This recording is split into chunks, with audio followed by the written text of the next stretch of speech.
Yeah, great. Thanks, Paul. Appreciate it. Thanks, everybody, for being here today. We'll go back to our players of the week for last week. Offensively, we did not have a player of the week, but our big playmaker was J.J. Jefferson.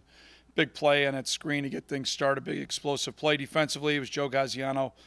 As our defensive player of the week, was very active, and we did not have a big playmaker. 0 for 4 in interception opportunities. And then Cam Ruiz, young player that we thought played very well in the kicking game, was our special teams player of the week. Charlie Schmidt on offense, Khalid Jones on defense, and Chad Hanoka on special teams were our 3 practice players of the week. Playing an outstanding football team in Michigan State. Obviously, going to be a challenge up in Spartan Stadium. Absolute outstanding venue to play in. They're playing very well. I thought they played great. Really the last 2 games. Had a tough one against ASU a few weeks ago, but they've played outstanding all year long. We're going to have our hands full, and I know our guys will work diligently to prepare. So with that, how about some questions, please?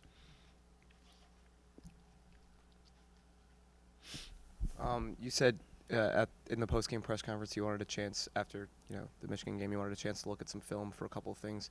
One of the things you were keen on was the offensive line problems. You initially attributed them to technique, but you said you wanted to go back and watch some more film. That opened anything new up for you there? Yeah, no. I mean, we had some fundamental breakdowns. We had some times when we were helping them from the outside. We didn't take advantage of it. Some areas we were helping them from the inside, didn't take advantage of it. Football's a game of understanding and know where your help is, and when there's inconsistency there, it leads to inconsistency in your play. So it was pretty indicative of some of the times we got beat. I thought, for about 50 couple minutes, I thought our guys competed up there at a very high level. Unfortunately, last maybe quarter-ish, a little over a quarter, obviously we lost that battle. How did you feel the running backs in their new roles adjusted? I think they adjusted fine. We got to have more production. It's a production business. We didn't produce enough. And now we're playing the number 1 rush defense in the country. So buckle it up, put some more air in your helmet. We're going to have our hands full again. But I thought they all adjusted fine. I mean, it was a challenging week. There's no doubt about that. But I thought that group, Coach Ianni, and I think the offense and the squad handled it about as well as you can. Unfortunately, we didn't get the win. But I thought from an overall adversity standpoint, I thought we handled it really well. Played in the game in 2 years. Vaught, were you pleased with what you saw from him? Yeah, I think it was a good first step. Yeah, I mean, he's been, coming back from his injuries, and, to get him back out there is a big plus. He's a dynamic athlete. I'm ecstatic for him. He's been working diligently to get back on the field and get an opportunity to play again, especially for, senior. I'm really happy for him.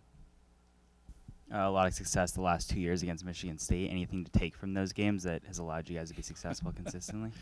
Well, I don't know if we've had a lot of success. We've won. We'll take that. We found a way. Both games we found a way. They were not pretty at all on our end, and last year was a really interesting game. I thought 2 defenses that played really well through regulation, and then 2 quarterbacks that got on fire in overtime, and we just found a way to make one play. There's one thing, we put ourselves behind in both games. I mean, we were down 14-0 Spartan Stadium last trip up there, and I think we were down 10-0 last year. We can't let that happen. Can't let that happen. But we found a way to win, and that's what it's all about. You said last year the defensive battle, obviously the last time in East Lansing, 54 points. Do you expect more of a defensive struggle or that high-scoring affair? Well, let me use last year, I guess, as an indication. I have no idea. I mean, I think both defenses are really good. Obviously, statistically, they lead the country in some areas. It's not easy to do that. And that's the hallmark of Coach D'Antonio's teams. I mean, he's a great friend and an outstanding coach, and he runs a phenomenal program. I've got so much respect for him and his staff and his players. He knows that. And these games have, I think, always been pretty hard-fought battles. We've just been very fortunate in the last couple. We've talked about second-half struggles in the past. Specifically, you talked about halftime adjustments that you guys made against Michigan and thinking they were good. Do you think it was more of a failure of execution or Michigan kind of out-adjusting you guys?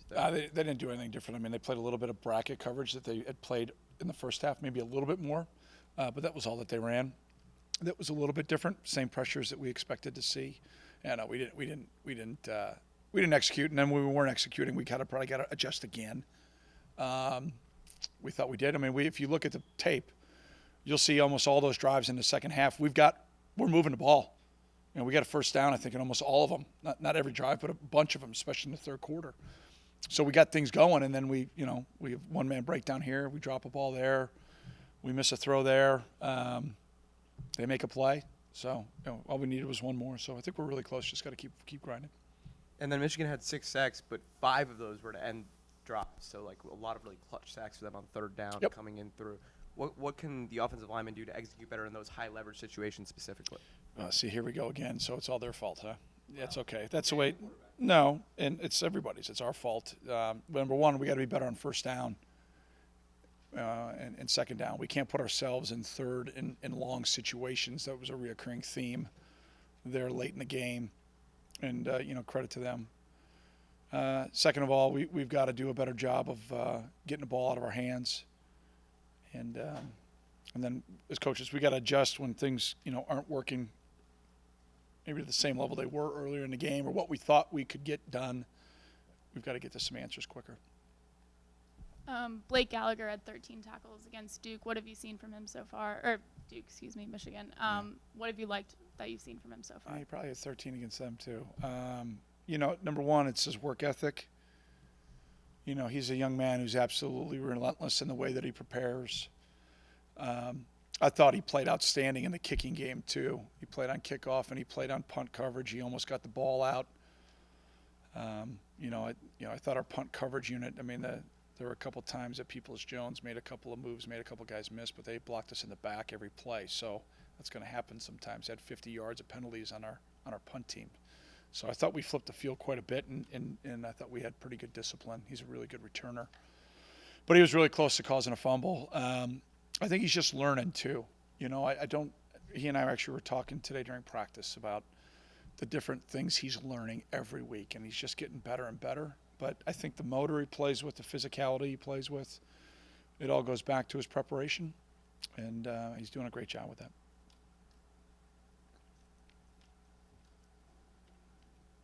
Coach, on their winning score, where they have an off-balance line there, and I read your comments in the paper the following day on Sunday morning. You had said something about there was some communication breakdown. Mm-hmm. I don't know if it was Gazian or someone said that there was no call or anything. I just thought you could expand on that a little bit.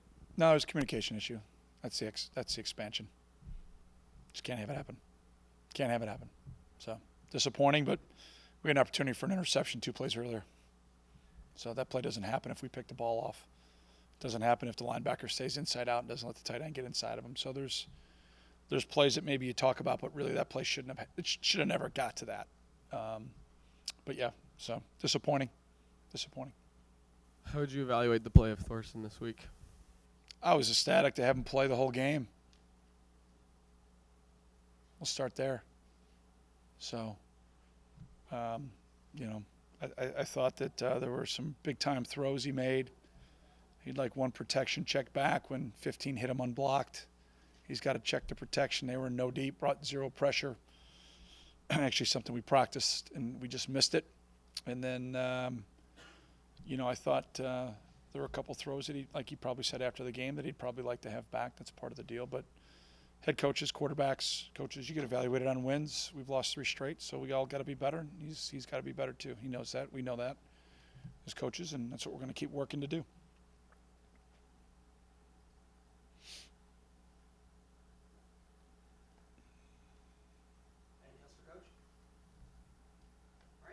Appreciate it. Thanks. Go Cats.